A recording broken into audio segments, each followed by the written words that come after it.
consequences of an invasion of your homeland and invasive species are very realistic, very reasonable concerns and issues. But this show will only put those in the mouth of vile villains.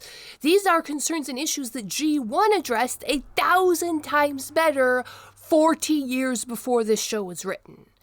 Hello, my wonderful viewers, and welcome to another episode of Betty Adams Overanalyzes. Today, we are going to take a fully spoilery look at Transformers EarthSpark Season 1 Last Hope, episode somewhere between 23 and 26, depending on where you get your fix from. This is part 3 in the series. Now, I am going to address 3 issues of wildly varying importance. One is the cartoonishly karmatic justice that punishes people strictly on what the plot needs at the moment, with the people defined as bad people getting brutally done to death, and their fully as guilty collaborators getting off scot-free. Another issue is the laughably poor writing that we saw in Primetime, where the writers clearly had a cool idea for an awesome scene, and they shoved into an episode with no forethought for if it made any sense at all. The third issue is that this show keeps taking perfectly reasonable concerns that the humans on Earth might have and gives those concerns to vile xenocidal maniacs. No one else, not one reasonably presented human, is allowed to express these concerns. This is classic propaganda. For some reason, deliberately or not, this show has declared 2 issues: the danger of invasive species to isolated ecosystems and the fallout from friendly fire as utterly taboo subjects, which would not be nearly so bad an issue if Transformers G1 cartoon had not already been doing nuanced takes on these issues 40 years ago. But now we are going to jump into the spoilers, so I'm going to take a moment for you to click away. You can check out the links below the videos to get yourself a copy of Humans Are Weird, We Took a Vote, now available in audiobook format wherever audiobooks are sold. Let's just start with the bad writing. In this episode, Agent Shoulder gets what was supposed to be an awesome scene. And if you only take the scene itself into account, if you ignore the context of the episode around it, the scene is very awesome. Agent Shoulder gets a chance to look competent, decisive, and honorable. It is a classic scene, a trope that goes way, way back in time. Beyond the birth of an animation and film, you can find it in many a 3- and 4-century-old book. You see, you have an officer in some sort of military or paramilitary organization, becomes disillusioned with his particular military group, or conversely recognizes that the necessary checks and balances of his authority prevent him from doing the morally correct thing in the situation. Either way, in the scene, the officer will remove the visual mark of his association with the group before taking the necessary action. We get a truncated, isolated version of this old trope with Agent Shoulder, where he tears off his ghost badge and tosses it down in a symbolic gesture of rejecting what ghost stands for. Okay. Except it's pointless. The ethical problem that led to this scene was very, very specifically with Agent Croft and Mandroid. There is absolutely zero evidence shown on screen that anyone higher in rank than her is involved with her xenocidal plans, and plenty of hints that it goes no further than her up or down in rank. Now that she, Mandroid, and Shockwave have all been exposed, all Shoulder has to do is report Agent Croft through the proper channels. There would be an investigation. The army would show up to help them take down Mandroid, making the fight way easier for everyone involved. So, why does Agent Shoulder make his silly little gesture of rejecting Ghost? Not even ignorance can be argued. Agent Shoulder knows that it was only Agent Croft by this point, and that is driven home in later scenes. At the climax of the episode, it showed that his gesture throwing down the badge was purely symbolic, hypocritical, and pointless. The main point of this trope, one of the core elements, is the character, by taking off the badge, the character is removing their ability to use the powers inherent in that position, whether that is the power to command others or access to tools. But later we see Agent Shoulder use his rank as a ghost agent to summon more ghost agents, presumably after explaining the situation to them because they weren't involved in the xenocide. And then he uses ghost resources, their cars, their guns, to help take out Mandroid. So what do we have here? The scene where Agent Shoulder tosses his badge was supposed to be a dramatic use of a classic trope. However, it's only another example of bad writing. A repeated problem in here. You have a scene that's cool, but it's forced in because it looked cool in the moment, but it makes absolutely no sense in relation to the rest of the episode. Okay, that was just an example of purely technical bad writing. It could have been done better. It could have been eased into the show. There's almost no moral component to it, however, when you're looking at it from the outside. There are no real-world issues that it's commenting on. But the other two issues are much, much worse. Because take, for instance, the bizarre and disproportionate dispersal of cinematic karmatic justice.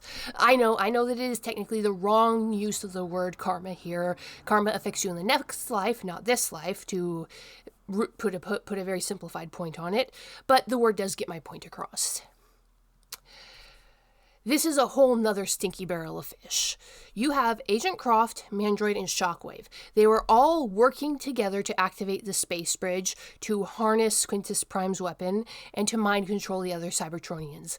There is no way that Croft and Mandroid managed to work all that tech on their own. Croft didn't even have access to Mandroid until well after she had that space bridge set up, if you go by the timeline.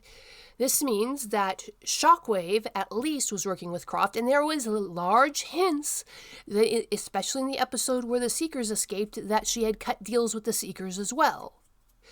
This entire episode is full of hints that there's more going on beneath here. But all three of them were driven by hatred for another species, and Shockwave in particular is shown as wanting to and being perfectly willing to and directly attempting to murder the child main character out of disgust at their half-breed existence. In response to this, in classic cartoon form, this show kills off its villains in brutal justice. Mandroid just straight up gets beaten to death. Croft gets burned alive. We watch her eyeballs boil out of her head and explode on screen, and as she disintegrates from the inside out. This is in a cartoon show for 7-year-olds. But Shockwave, who was working with them from the get-go and was every bit as xenocidal, is neatly accepted back into the fold by Megatron and treated with polite respect. Shockwave, who was 1000% down with the xenocide back when we saw him in the episode Warzone, and who was only fighting against Agent Croft because she had betrayed him and was a direct threat to him. This is, of course, bad writing. The plot required Mandroid out of the way, Agent Croft gone, and Shockwave still is a viable character. It is more writer convenience-centered morality rather than protagonist-centered morality. But there is protagonist-centered morality at play here. Because the main child characters love their Uncle Megatron, and because Megatron has a connection to Shockwave, the protagonists are more willing to forgive and work with Shockwave than they are with either Mandroid or Agent Croft. Therefore, you get this huge divide in what the show considers just comeuppance for the characters. The Decepticons, who actively invaded another planet with intent to commit xenocide, they get to run free. The invaded population, who wants to get rid of the invaders, they get burned alive. Now, this last bit is totally giving its own video. It makes me so mad. Transformers EarthSpark is supposed to be the spiritual successor to Transformers Generation 1. That's how it was advertised. G1, but more nuanced. G1, but with more morally gray areas. G1, but for younger children. Sheer nonsense on all counts. EarthSpark suffers from a serious problem. It takes perfectly reasonable positions and perspectives and puts them deliberately into the mouths of the bigots, or tries to show the people who hold them as bigots, therefore dismissing the very real, perfectly reasonable perspective as something only bad people hold or believe. Case 1.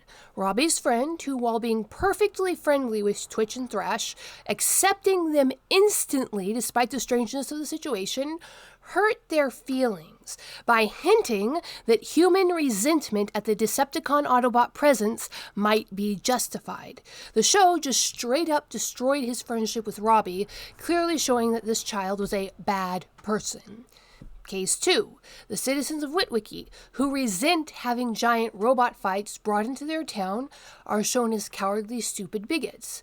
In both of these cases, perfectly reasonable reactions are portrayed as bad, terrible things. No one who holds these opinions, is allowed to be shown as sympathetic. This is just petty propaganda on the writer's part, cheap shortcuts to justifying cruel and thoughtless behavior on the main character's parts. Case 3 is Croft's deep resentment of all Cybertronians. Her response is clearly wrong, obviously evil, but if you step back for half a second, it becomes clear that the resentment of both Decepticon and Autobot presence on Earth is natural, is reasonable. For all that the Autobots are heroes, their presence alone causes damage, causes problems. Even if they are defending Earth and humans from the Decepticons, those battles rain down damage and loss of life. It is guaranteed that some human alive in the time of the show lost loved ones, not to Decepticon attacks, but to Autobot-friendly fire. Wanting the species that brought so much destruction and suffering to Earth off the planet is natural, but we, the audience, are never allowed to see even one human express this in a reasonable way. The one human who does express it is the crazy xenocidal lady, the bad person. All of these are infuriating, but Case 4 is special to me. Mandroid ranting about invasive species. See, I have worked for over a decade learning how to solve the nearly endless cascade of problems that the introduction of invasive species in the real world has caused. Because of invasive species, people suffer, people starve, people die. I have literally bled for this cause. There is a huge problem now with just one planet to manage. And if we ever do find life on other planets, controlling invasive species is going to be a literal world-ending problem. The writers, by only having the xenocidal maniac address this, tacitly make this topic taboo, a topic only bad people even talk about. It is a stupid bit of propaganda that the real world can do without. Thank you very much. But this is a kids' show, you say. Yes, it is the kids' show that is the heir to G1 Transformers. And 40 years ago, the G1 Transformers handled both Case 3 and Case 4 with nuance and depth. In the Season 2 episode, The Golden Lagoon, G1 deals honestly and subtly with the harm that the Autobots' presence are causing to Earth, with their war and battles, and with the regret and resentment that even people on the Autobot side can feel because of that harm.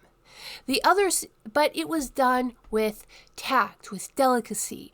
It wasn't presented that if you resent the fact that this war is destroying your home, you're a bad person. It was natural to regret, to resent this destruction. The other Season 2 episode, Quest for Survival, explicitly addresses the danger of invasive species, once more showing that this is a problem that the Autobots brought to Earth. Inadvertently, Cosmo was just being a little careless there, but nonetheless, it is a life-threatening issue that has to be dealt with, that has to be acknowledged. Let me drive that home. 40 years ago, the corniest of a corny Saturday morning cartoons was dealing with the complexities of the Autobot situation on Earth with nuance. And now EarthSpark is just, nope! If you dare to resent the depredations of friendly fire or dare to address the issues of invasive species, you are a bad person. You are evil. And just like the villain, no argument, no discussion allowed. In Transformers EarthSpark, the show sets up a straw man of a main villain in Mandroid. They give him perfectly reasonable motivations. He is concerned about an alien invasive species that was actively genocidal. He has found out that this species is now able to reproduce and therefore poses a long-term threat. Then, instead of handling these issues with a fraction of the grace and nuance that G1 did, the show makes Mandroid a cartoonishly evil villain, so that it's only natural that he deserves every horrific thing that happens to him. And believe me, some horrific things happen to him. But what do you think, my wonderful viewers? Was the fact that of the 3 xenocidal villains in this show, the only one who didn't get karmatic justice was the one who was the actual Imperial invader? Was this a deliberate bit of propaganda, or just another artifact of bad writing? I really do enjoy hearing your thoughts on this matter, and especially as I'm finding it harder and harder to be objective with this show. It makes me so mad. So leave a comment below telling me what you think, hit that like and subscribe button, and peace out, my wonderful viewers. Humans Are Weird, we took a vote. The second book of Human Absurdity is now available in audiobook format. Everywhere where audiobooks are sold: Barnes & Noble, Google Play, Kobo by Rakuten, and of course, Audible on Amazon. So you can now get a copy of the audiobook format of all 70,000 words of Human Absurdity.